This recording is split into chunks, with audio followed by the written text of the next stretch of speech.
Okay, so the time is 4:30. Yeah, time is 4:30. Me and Space are off to the farm. We're getting the sheep dipped today. So it's going to be a bit of a tricky one this morning because we're gathering in. Again, the light's starting to become a bit of a factor. In an ideal world, we'd have sort of a bit of a pen close to the house for these sort of jobs, but we don't. That's one of the jobs that is on the list, is to make the front field, which is only about an acre, into like a holding field that we can do stuff like this. Pen overnight, whether that be going to market, whether that be dipping, all these jobs that need to be early morning, so then I don't have to get up at 4 o'clock to get there to do all this before something like that. So it's on the list, but for now it's a nice early morning, drizzling and it's dark. Got sunglasses on my head, that's optimistic.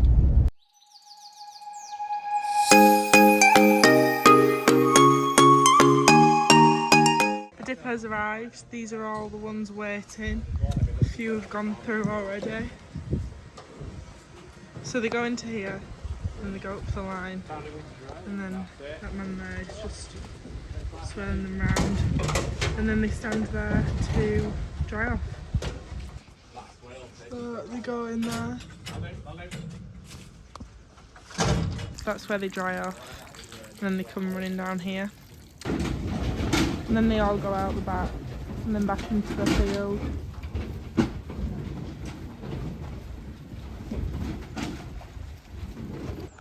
He's just doing the girl lambs now. You can just see them waiting, and Tom is just spinning the truck round for the tups to come. But Tom's actually having to get in because they're not coming out. It's because they're pets and they just want to... Oh, he's just bashing pets again.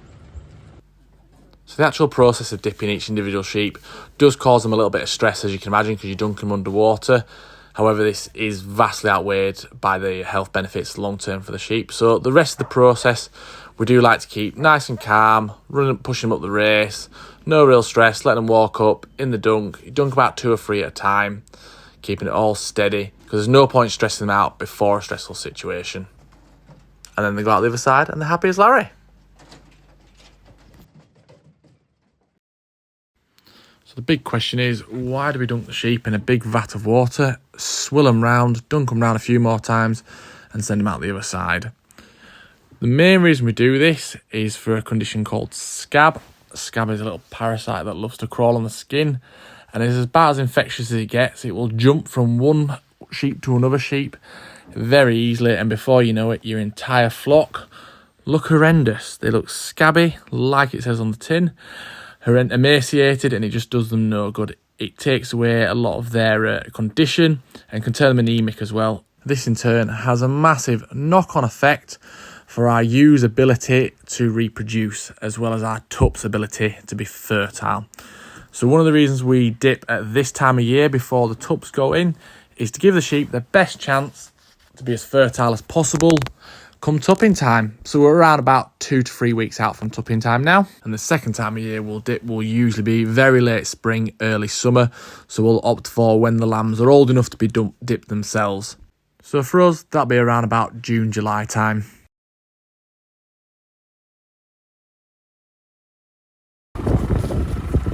So we've just arrived at the farm, not even actually got here yet, and there's a very lame mule. It looks like she had iodine up her leg until we realised we haven't put iodine on any of the legs. And she's got a very swollen leg and quite a bit of blood. So, let's see. So Erin's heading them off over the gate at the back, and they're going across the yard and the back meadow gate is open. Run, Erin! Oh, bless her.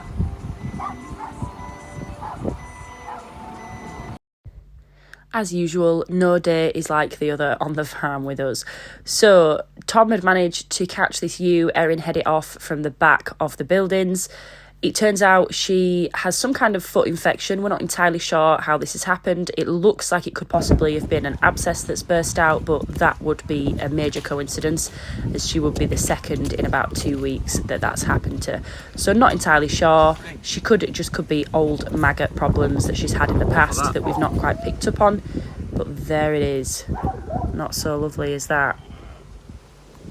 So unlike foot rot that has a very distinctive smell, this just smells like rotting flesh. Definitely a job for antibiotics and some pain relief. There she goes, off to see the wizard. She's had some pain, she had some Loxicon for pain relief and anti-inflammatory, and then she's had a jab of trimoxicillin, so an antibiotic, because whatever is going on there is a bit infected. Weird that she's just done that.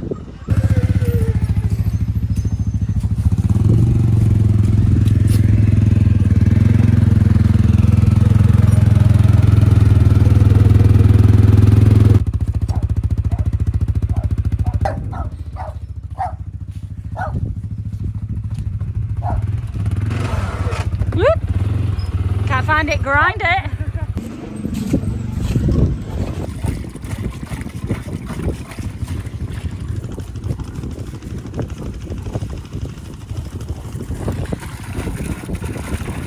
So we do have a couple of Erin's pet Rylings in here, but we also have about 6 or 7 of the lambs that are still hanging on in there. We have started feeding these now, hoping to get these away as stores in the next few weeks.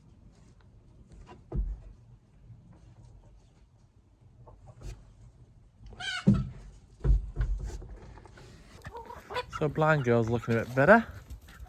I think she can actually see now. This little wee lammy. Little wee fly strike lammy. I don't know what we'll do with you, but you're bright enough. Put a bit of weight on. Looks like she's barged out. But we'll have a look. I might give her one last jab and put her out in the field, because I think she can see now. She's getting about. Actually, look, she's eating as well. She's full there. So this is good stuff.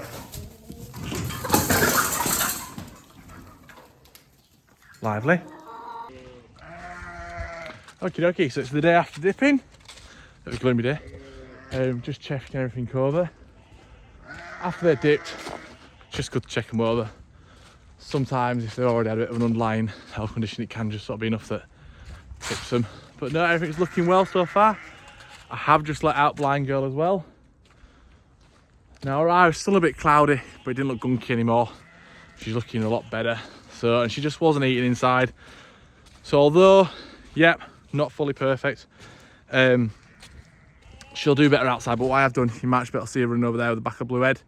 Sprayed the back of her head nice and blue, so I know, blue for blind, who she is, look out for her, make sure she's fair enough. She's straight away back in with the flock.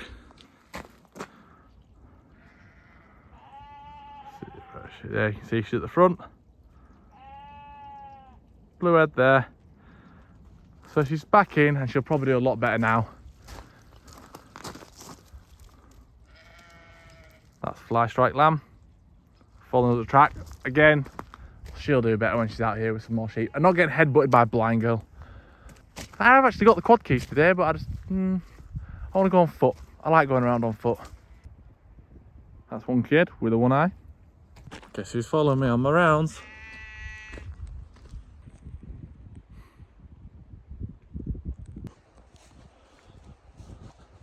This is what I imagine it's like for people that have like imaginary friends.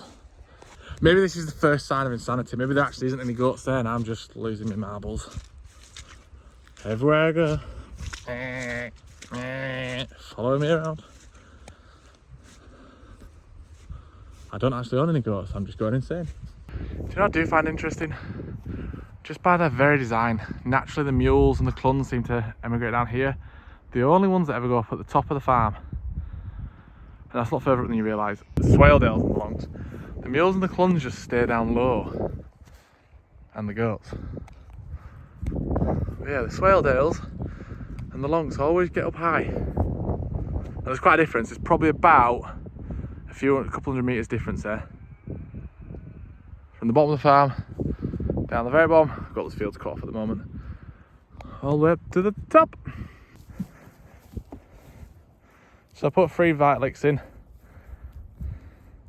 which the goats are rather partial to, but I have to say they have flown through them. Absolutely flown through them. We have no affiliation with any licks, but yeah, we're going for the Vitalix this time. And they've just been like candy. They've absolutely flown through them. A little bit too fast for my liking. We've got a Jameson's one up here, so I'm gonna try the Jameson's one, see how that's going on. Because I don't actually want a lick that they're gonna fly through. One, it's very costly, and two, I want them to nibble at it long term, going away. So yeah, so Jameson's, you have to admit, we've had the Crystalics, and they do last a little bit longer. So far, the Crystalics are lasting the longest. But they are a lot harder, the Crystalics, whereas the Vitalix, they seem to get their teeth into really quickly. So we'll see how the Jamesons are faring.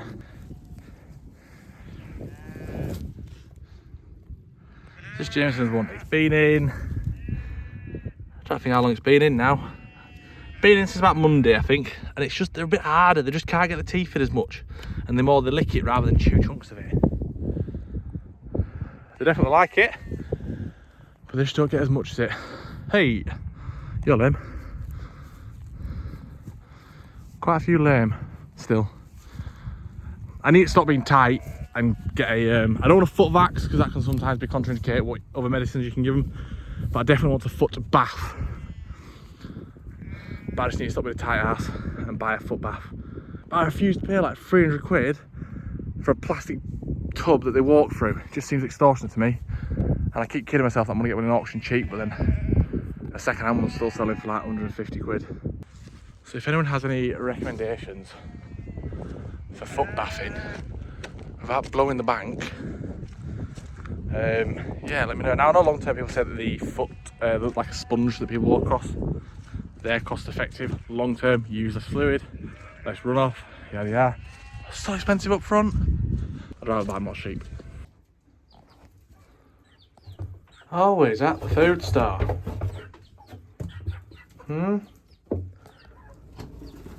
It's not all you can eat buffet. Thank you so much for watching, guys. Look after yourselves, and we'll see you next time.